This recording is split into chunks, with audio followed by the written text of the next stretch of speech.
Motoko Kusanagi isn't afraid of dying. She's afraid of not knowing if she ever really existed in the first place. That's not a normal thing for an action hero to be afraid of, and it's exactly why Ghost in the Shell has stayed unsettling for over 30 years, through movies, series, and now a brand new 2026 adaptation. Most action protagonists are defined by what they can do. Motoko is defined by what she can't be sure of. She's not just augmented, she's a full-body cyborg, meaning almost nothing about her physical self is original. Her brain, or what she calls her ghost, might be the only piece of her that's actually still human, and even that isn't something she or we can fully verify. That's the difference between Motoko and almost every other action lead in anime. Her fights aren't just physical. Underneath every one of them is a question she can't outrun. Is any of this actually me?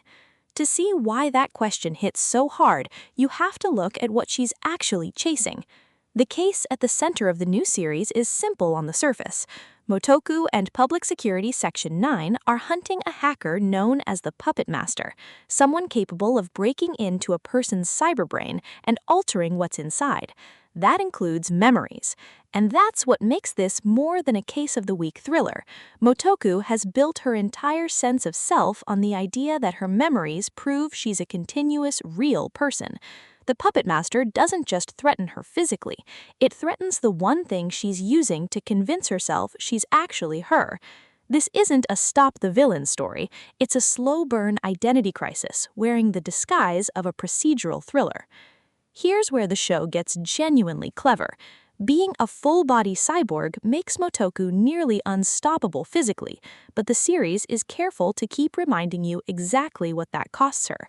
Because if your body and your systems can be upgraded, hacked, or overridden, that same access can go the other way. Other characters can interfere with her systems. Someone, in theory, can reach directly into her ghost. Most action anime treat power as having a physical cost. You get tired, you get hurt, you push past your limit.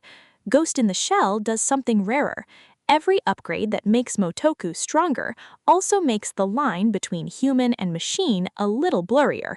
Her power and her vulnerability are the exact same thing. The world around her isn't any more stable. This is a near-future Japan wired together by cybernetic implants and networks where everyone's ghost connects them to the net in ways that blur the same line Motoko's dealing with. Everyone in this world is grappling with some version of her question. She's just the one who's pushed it the furthest. On the surface, Motoko reads as completely in control, sharp, sarcastic, unbothered, the most confident person in almost every room she walks into. But that confidence lands very differently once you know what she's quietly unsure of underneath it. She's not fearless, she's just decided not to let the uncertainty stop her from doing the job. Here's the thing, this isn't actually a new idea for 2026. It's the same question this franchise has been asking since 1989. What makes this new adaptation worth watching isn't a twist on the concept, it's how patiently it lets the question breathe instead of rushing past it for the next action beat.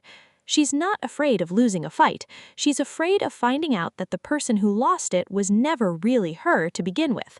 That's a heavier question than almost any other action protagonist in anime is built to carry, and it's why, more than 30 years later, Motoko Kusanagi is still one of the most unsettling characters in the genre.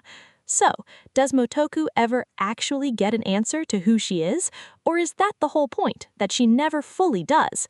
Let me know what you think in the comments. I'm genuinely curious how people are reading this new series so far.